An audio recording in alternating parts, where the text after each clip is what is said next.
Alors être infirmière en maison de retraite, c'est accompagner les résidents dans les actes de la vie quotidienne. On travaille aussi beaucoup en équipe, principalement avec des médecins, des psychologues, des aides-soignantes, des ASH. Les soins spécifiques à l'EHPAD, c'est tout ce qui est soins de nursing. Il y a aussi des pansements, des distributions de médicaments.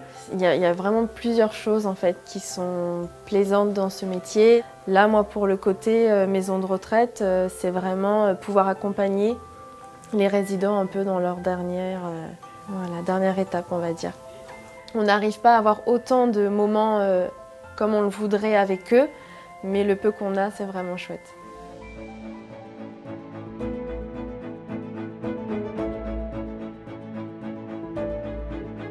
L'UGA, c'est une unité de médecine gériatrique, donc les patients de plus de 75 ans. Donc, ce qui est intéressant, du coup, c'est que ça reste un service de médecine pour les personnes âgées, mais qui est multipathologique en fait. On fait tout ce qui est prise de sang, on fait pose de perfusion, on fait des poses de sonde vésicale, des pansements, donc pansements simples, pansements d'escar, des suites de prise en charge de patients qui viennent après une intervention. Et on a une mauvaise image de la gériatrie. Et quand on arrive en fait en UGA, on se rend compte que c'est vraiment de la médecine, donc, et pas du tout ce qu'on pourrait penser, laisser les personnes âgées un peu dans leur coin et ne pas s'en occuper.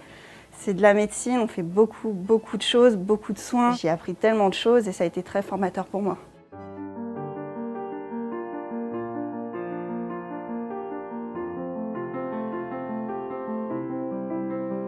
On fait les repas, bien sûr. On fait les toilettes. Il y a le passage de tous ces personnes, des équipes qui tournent autour d'eux, comme les kinés, l'assistante sociale et le médecin, l'infirmière. Quand il y a un problème, nous sommes un relais. On est tellement près qu'on fait vraiment le lien entre ces personnes-là et toute l'équipe pluridisciplinaire. Moi, j'aime bien le relationnel. C'est vraiment, parce que c'est des personnes qui sont attachantes. En plus, c'est des personnes qui viennent avec leur passé, leur vécu. Ce ne sont pas que des patients, mais c'est des vies qu'on prend en charge.